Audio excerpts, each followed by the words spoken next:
ബിരിയാണി പുഴുങ്ങിയിട്ട് കൊടുക്കുന്ന നിങ്ങൾ കഴിഞ്ഞ 10 കൊല്ലമായി കേരളത്തിൽ ഏറ്റവും കൂടുതൽ ആളുകൾ വായിച്ച കഥയാണ് ബിരിയാണി. അത് വായിച്ച എത്ര ആളുണ്ട് ഇവിടെ?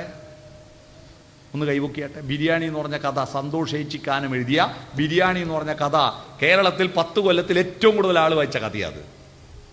ആരും വായിച്ചിട്ടില്ല അല്ലേ? അവിടെയാ പ്രശ്നം. എന്നിട്ട് കുട്ടികളെ കുറ്റപ്പെടുത്തുക. നിങ്ങൾ ഇന്ന് തീരുമാനിക്കണം, 1 മാസത്തിനുള്ളിൽ ബിരിയാണി എന്ന് പറഞ്ഞ കഥ നിങ്ങൾ വായിച്ചാൽ പോരാ, മക്കളെ വായിച്ച് കേൾപ്പിക്കണം. അല്ലെ മക്കൾ വായിച്ച് നിങ്ങൾ കേൾക്കും. അത് നിങ്ങളുടെ കുട്ടികളുടെ സ്വഭാവത്തിലും ജീവിത വീക്ഷണത്തിലും അടിസ്ഥാനപരമായി മാറ്റം ഉണ്ടാക്കും. നെയ്പായസം വെച്ചു കൊടുക്കാറുണ്ട് കുട്ടികൾക്ക്. എന്നാൽ മാധവിക്കുട്ടി എഴുതിയ നെയ്പായസം വായിച്ചിട്ടുണ്ടോ? അത് മറ്റൊരു കഥയാണ്. ഞാൻ ഉറപ്പിച്ചു പറയുന്നു, നെയ്പായസം എന്ന കഥ വായിച്ച ഒരു കുട്ടിയും അമ്മയെ കൊണ്ടുപോയി വൃദ്ധമന്ദിരത്തിൽ തള്ളൂല. ഓച്ചിറയില് 28ാം ഓണത്തിന് ആടെ കൊണ്ടുപോയിട്ട് സ്ഥലപ്പെടൂല. ആ കഥ വായിച്ച ഒരു കുട്ടിയും. നിങ്ങൾ കഥ വായിക്കണം, കവിത വായിക്കണം. ഇതൊന്നും ഇല്ലാത്തതിൻ്റെ പേരിൽ നമ്മുടെ കുട്ടികൾ എന്താവുന്നു? അവര് മാതാപിതൃബന്ധങ്ങളുടെ ആർദ്രത നഷ്ടപ്പെട്ട് വിവാഹമെന്ന് പറയുന്ന നമ്മുടെ കുടുംബ ബന്ധങ്ങളുടെ പരിപാവനമാകുന്ന വിവാഹമേ. കുമാരനാശാന്റെ വരിയ വിവാഹത്തെക്കുറിച്ച് കുമാരനാശാൻ പറഞ്ഞെന്താണെന്നറിയോ? സ്വർഗത്തിലെ വേദങ്ങളിലെ മന്ദാര മനോജ്ഞ പുഷ്പമാണ് വിവാഹം എന്ന് കേട്ടിട്ടുണ്ടോ? അത് ചിന്താവിഷ്ടയായ സീത വായിച്ചിട്ടുണ്ടോ? സീത പറയാ, പരിപാവനമാം വിവാഹമേ ശ്രുതിമന്ദാര മനോജ്ഞ പുഷ്പമായി ക്ഷിതിയിൽ കുളിരേകി നിന്ന നിൻ ഗതി കാണുകയത്രയതപ്പതിച്ചു നീ. വിവാഹമെന്ന് പറയുന്നത് പൈസ പരിപാടിയാണ്. വിവാഹമെന്ന് പറയുന്നത് സ്ത്രീധനമാണ്. വിവാഹമെന്ന് പറയുന്നത് ധൂർത്താണ്. വിവാഹമെന്ന് പറയുന്നത് മദ്യപിച്ച് തുള്ളാനുള്ള ആഘോഷമാണെന്നൊക്കെ വിചാരിച്ചു പോയി. ഇപ്പോഴോ വിവാഹമേ വേണ്ട. പുതിയ തലമുറ പറയാ വിവാഹം വേണ്ട. ഈ താലി കെട്ടുന്നത് വലിയ തൊന്തരവാ. 10 കൊല്ലമായി നമ്മുടെ കുട്ടികൾ പാടി നടക്കുകയാണത്. നിങ്ങൾ ശ്രദ്ധിച്ചോ? നമ്പൂതിരിമാര് വിവാഹം നടത്തുമ്പോ അവര് ചൊല്ലുന്ന മന്ത്രാണ് താലി കെട്ടുന്ന താലിക്ക് തന്തു എന്നാ പറയാ, മംഗല്യം തന്തുനാനേന. എന്നാ കുട്ടികള് ബാംഗ്ലൂർ ഡേയ്സ് എന്ന് നടന്ന സിനിമയിൽ പാടുക മാംഗല്യം തന്തുനാനേന. അങ്ങനെ കല്യാണം കഴിച്ചാ പിന്നെ ജീവിതം തുന്തനാനേന, തൊലഞ്ഞു പോകും.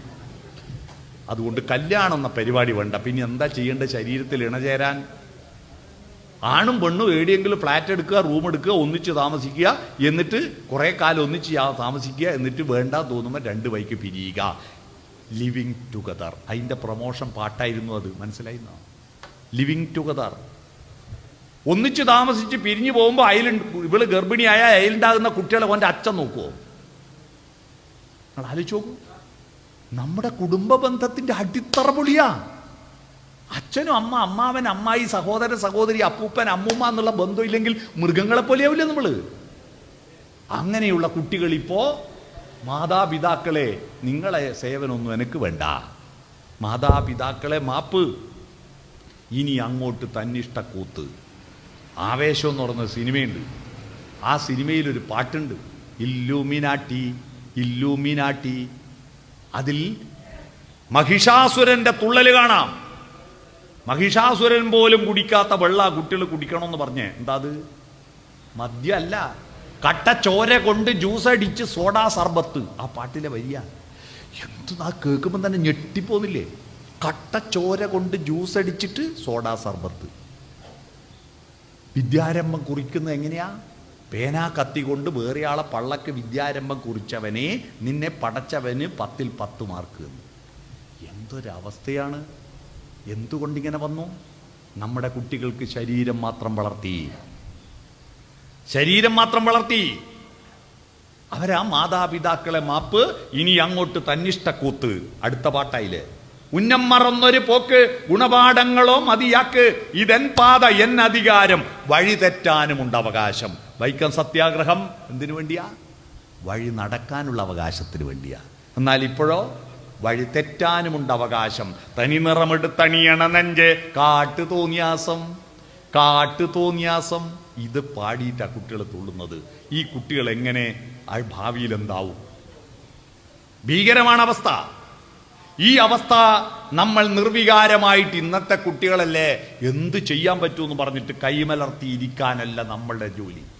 നമ്മൾ നമ്മുടെ സംസ്കാരത്തെ അവരെ പേടിപ്പിച്ചിട്ടും ഉപദേശിച്ചിട്ടും നേരെയാക്കാൻ നോക്കരുത്. അവരെ ചേർത്തു പിടിക്കണം. അവരിലേക്ക് നിങ്ങൾ സ്നേഹമെന്ന് പറയുന്ന ഏറ്റവും മനോഹരമായ ഒരു ആയുധമുണ്ട് നിങ്ങളുടെ കയ്യിൽ. ആ സ്നേഹമെന്ന ആയുധത്തിൽ അവരോട് ചേർത്ത് പിടിക്കുക.